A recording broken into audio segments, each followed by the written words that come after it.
Hey guys, Dazinar here. Another lovely day in Ponce Inlet here. The Ponce Preserve, heading off to the river dock. There's gonna be some people walking back and forth, so I'll probably pause the video so I don't sound like a raving lunatic all the time.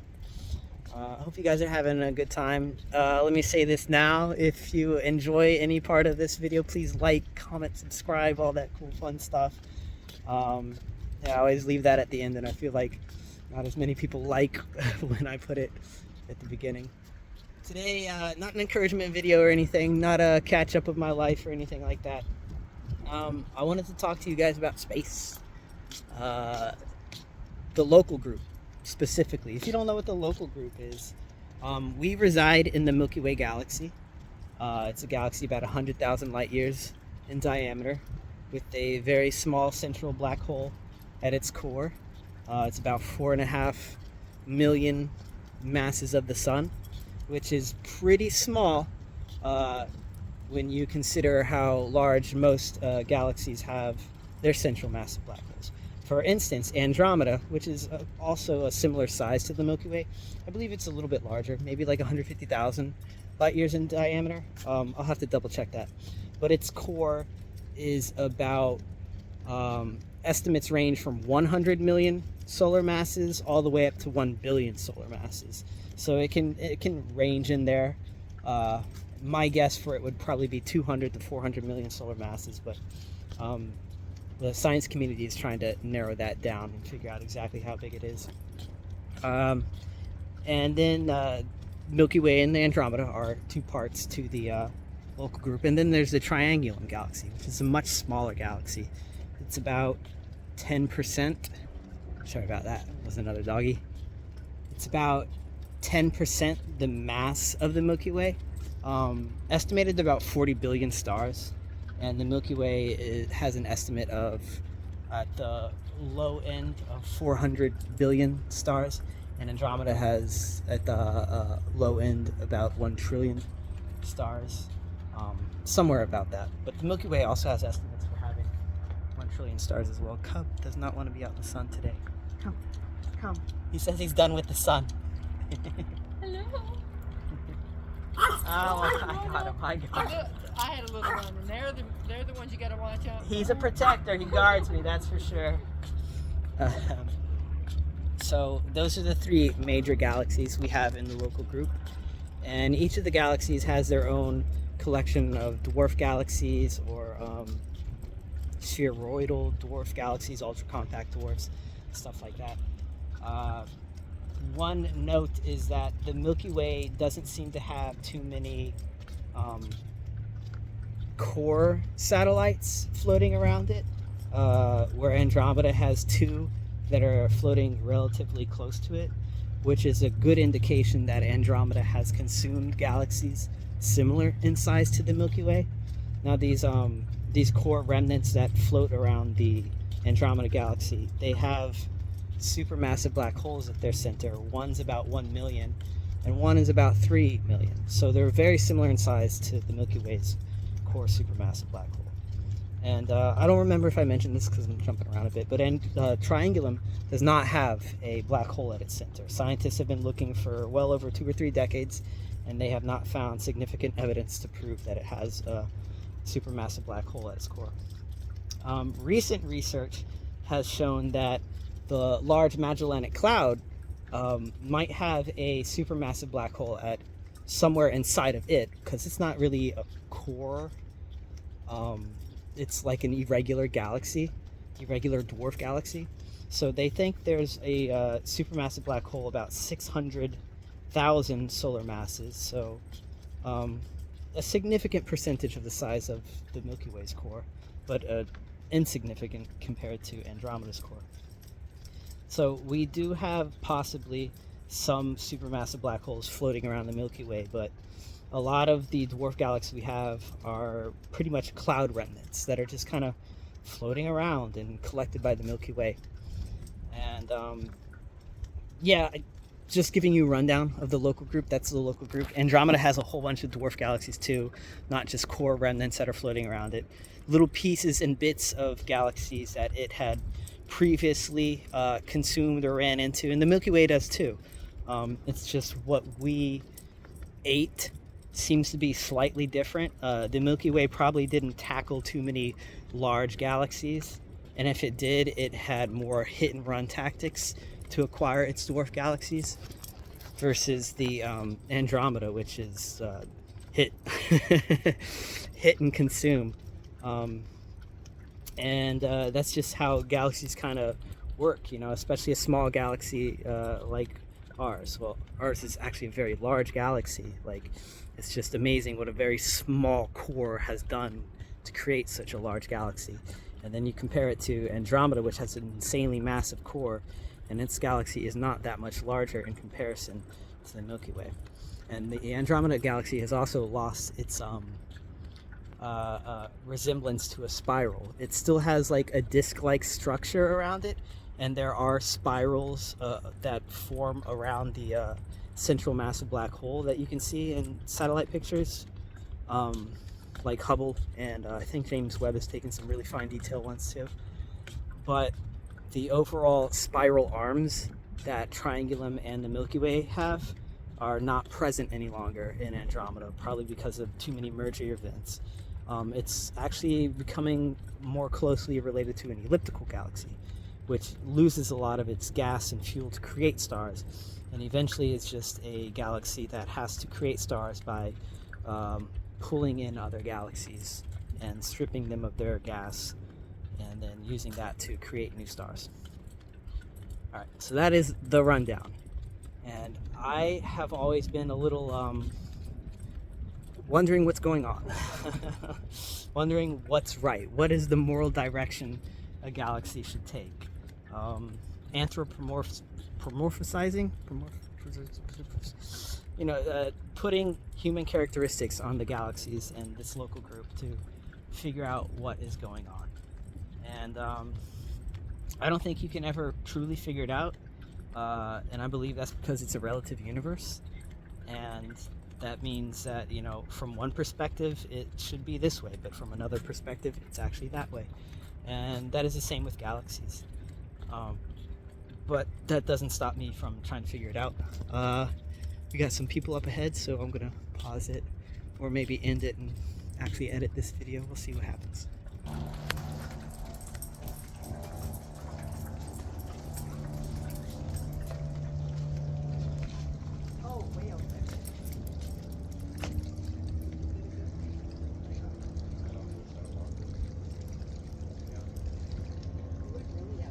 It's a dolphin, guys. Sorry to interrupt the video, but that's a dolphin. Alright, well, let's get back to the video. Oh, cool, it's a dolphin. Oh, there it went again. But, so I've always kind of wondered, you know, what's the right path for these galaxies to take? And me personally, I've always very much identified with the Milky Way. And I've felt that way for probably the better part of like 5, 6, 7 years. I don't know. Maybe it was me taking too much acid. Maybe it's just me being a creative mind. I'm not entirely sure. Oh shit, the glare. You can't see me unless I walk backwards right now, huh? But yeah, I've always kind of like self-identified with the Milky Way. I've always felt like I've been a little bit super controlling, but I'm a very small person. And a lot of times I'm very small-minded, but I have a big heart. And I care about my surroundings a lot, and have a hard time letting go of the past in many ways. And have this little guy down here. Kind of reminds me of my large Magellanic Cloud. But I'm wondering what should be the fate of the local group, you know? What should happen? Because I feel personally, from my point of view, I definitely am afraid of some sort of like a merger situation where I will lose control of everything I worked for to make, I guess, Michael, or the Milky Way in this instance, you know? The Milky Way is gone for about 13 billion years, give or take. We don't know truly, but a lot of the stars in here are 13 billion years old or older.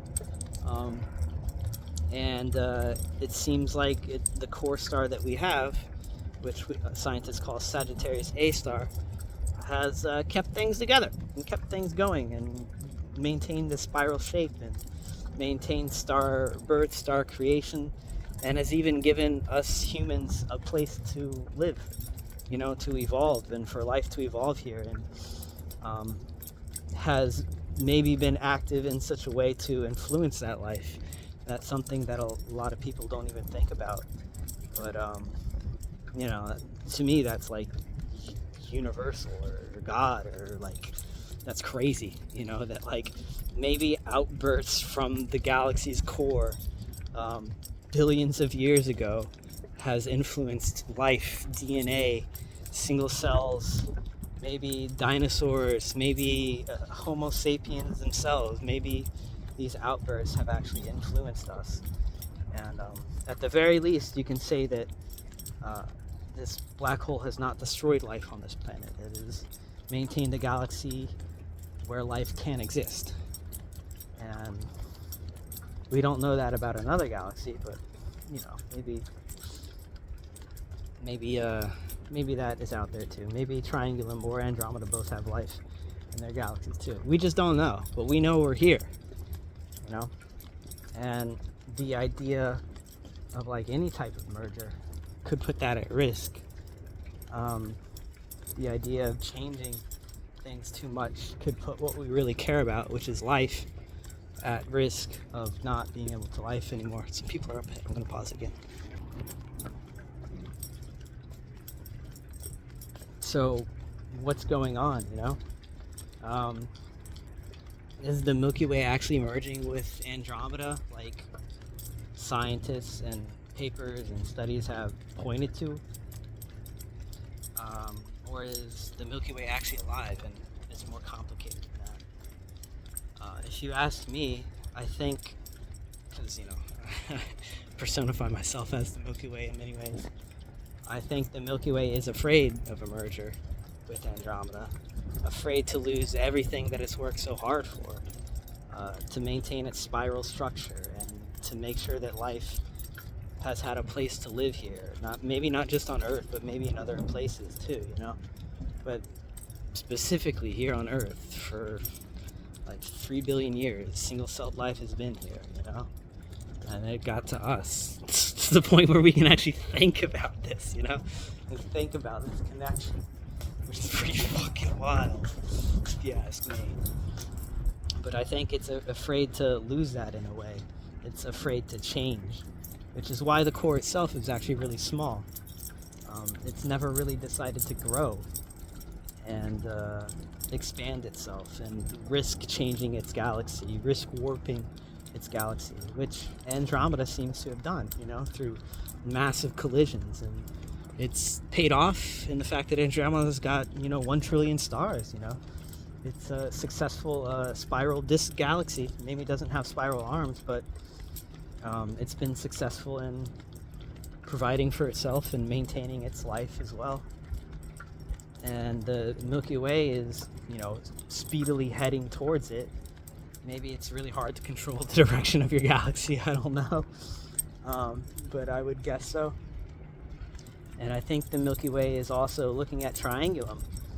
And in one relative view, it might be looking at Triangulum as like some sort of snack or some sort of easier merging option, where Triangulum only being 40 billion stars and not having a central massive black hole might actually be a better potential merging partner that would less likely disrupt the spiral shape of the Milky Way and just more smoothly like be absorbed into it. Whereas merging with Andromeda, it is very likely that all the spiral shape, the structure, all the gas, the stars of the Milky Way will be stripped and funneled into Andromeda. And I think of this akin to anglerfish, you know, Andromeda being a female anglerfish, and it actually has a few males kind of already attached to it. And the Milky Way sitting here being like, huh, is, is this what I want to do?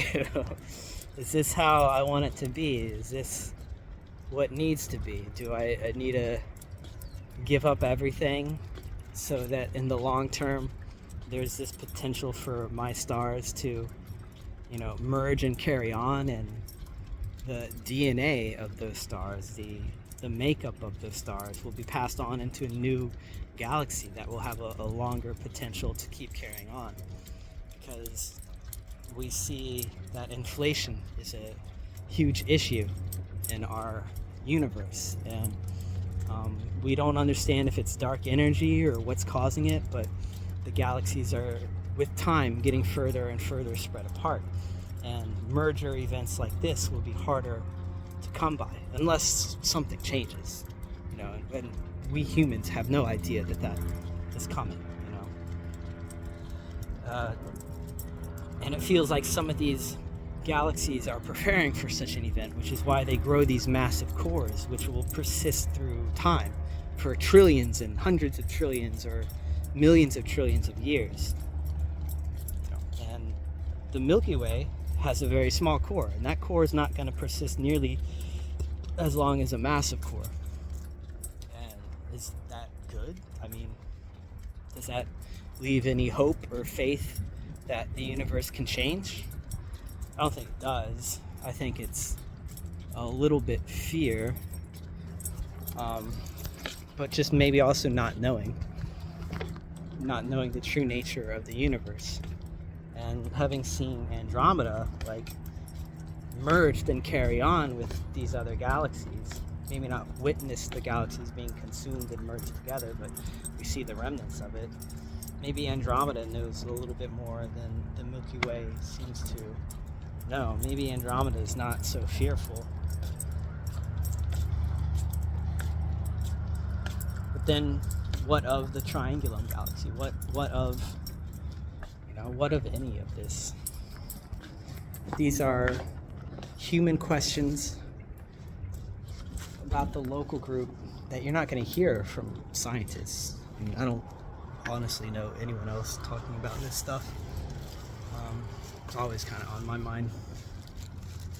So I feel it, like it's my life in a way. Like we're one with this, and I entirely feel that. Like I said, I feel like I am the Milky Way. I know I'm afraid, a small kind of creator in a way, and in some ways Andromeda might be a person, or Andromeda could actually be this more symbolic idea that artificial intelligence, that we will be merging with them. I've always thought that when I was much younger. I was like, oh, that makes sense. I can see how that is a connection, and I saw that early in the 2000s. So I was like, oh yeah, so Milky Way merging with Andromeda is going to be similar to humans merging with artificial intelligence. And as I've gotten older, I've begun to question that. I'm like, is that something we should pursue? Is that going to lead to sustainability? And that's been one of the bigger questions for me, is these merger events with larger galaxies that lead to elliptical galaxies generally have very, very low star birth afterwards. They often eject a lot of their gas and are just left with stars that are circling around the massive core.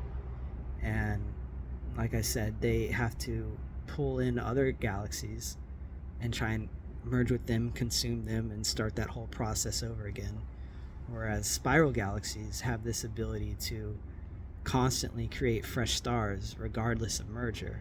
They can wait very long periods of time, and through their own dynamic forces make stars birth, and then their central black hole can also have bursts of energy which help create stars or turn off too much star creation.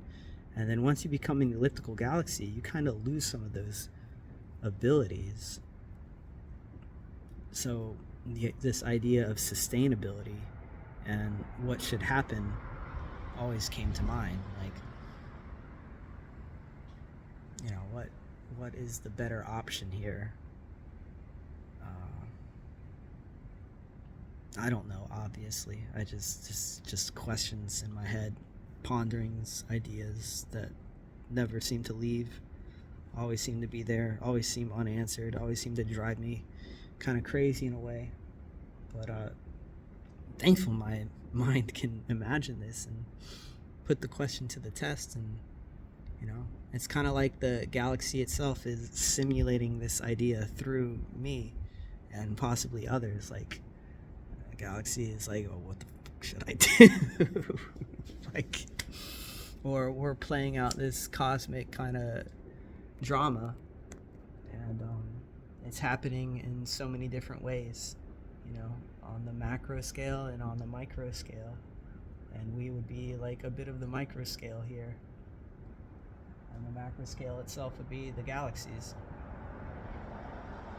So what should we do? Should we forego merging with the Andromeda galaxy and try to merge with the triangulum galaxy? If the galaxies are sentient in the first place, is that even what the triangulum galaxy wants? Doesn't that matter too? Instead of just the Milky Way being greedy, being, I can, build more mass and not have to change myself if I go this direction. And like, aren't there issues with that too? And aren't there issues of just fear of being afraid to merge with Andromeda, or afraid to change oneself, afraid to latch on to something that's bigger and might go further, but might have a different way of doing that than you've gone your entire life perceiving about?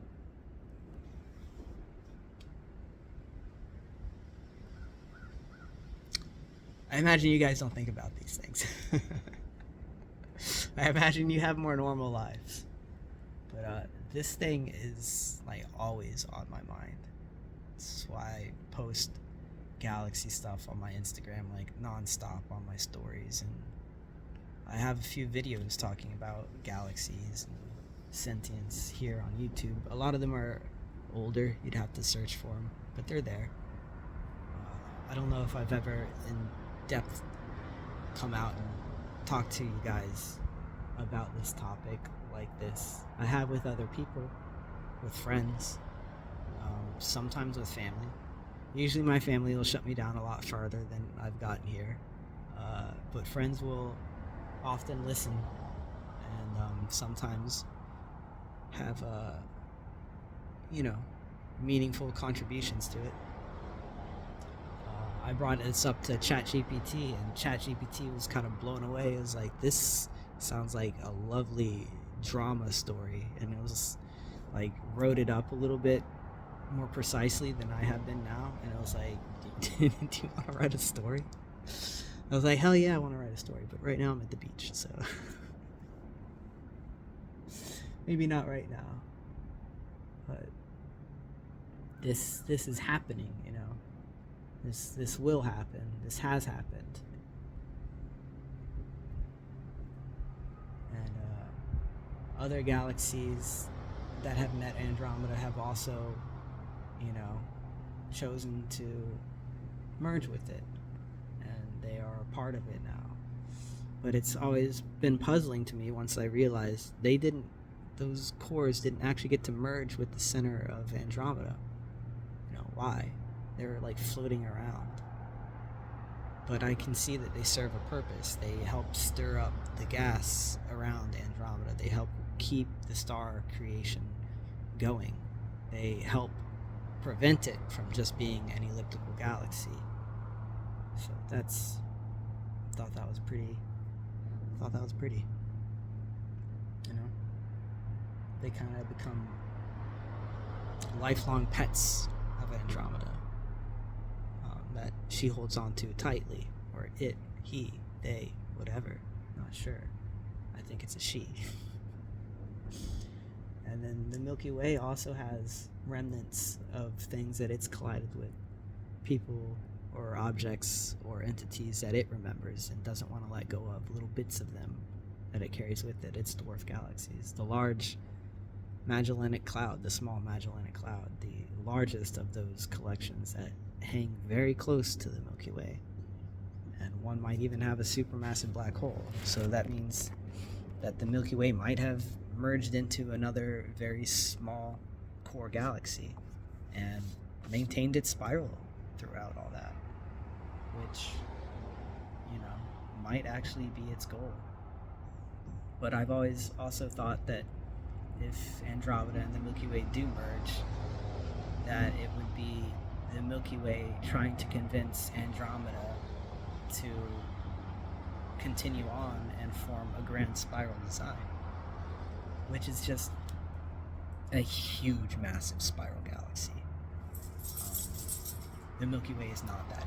It is a grand design spiral, but it is not like one of these huge spirals that are out there that can grow up to 1 million light years in diameter and have trillions of stars. And like, that's kind of like the goal of the Milky Way, but it's working with such a small fucking toy of a black hole. It has had a difficult time even trying to do that. And maybe it's wants to convince Andromeda to like carry that on as like the Milky Way like passes on, because it won't be the same after a merger like that. Like, it'll be, what's left of the Milky Way will be like a different entity. Most of it will go on living in Andromeda. Everyone talks about, oh, they'll merge and they'll come together and it'll be Milkdromeda or something like that. And I don't think that's what happens. I don't think that's what's going to happen with artificial intelligence either. I think it's going to carry the memories of us on, but it's not going to be some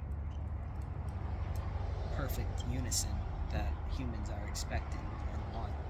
It's going to be something different that tries to recreate that which is lost, which would be humans, because we've been so self-destructive and unable to like sustain life here. Like, we can't get our shit together here. We can't. Greed has really ruined us, and I feel I can see that in the Milky Way as well. Like, the idea of wanting not to change, to keep acquiring, might be ruining the Milky Way. And it might not be something that Andromeda worries about, or maybe it does, I don't know. Anyways, a 30-minute video. I only have 8 minutes worth of time left on my phone, so I could probably ramble on about this for like another hour or something like that, but cut it short here. Short, 28 minutes. I appreciate you guys for watching. I hope you like some of these ideas. A bit of it was a lot of rambling, but you know, that's what I do. I'm a rambling man. I hope you guys enjoyed it. I hope it made you guys think. I hope it made you think about people, about our galaxy, about the local group, about the future, about what we should do and how we're gonna do it. I hope it made you think. Catch you guys in the next one.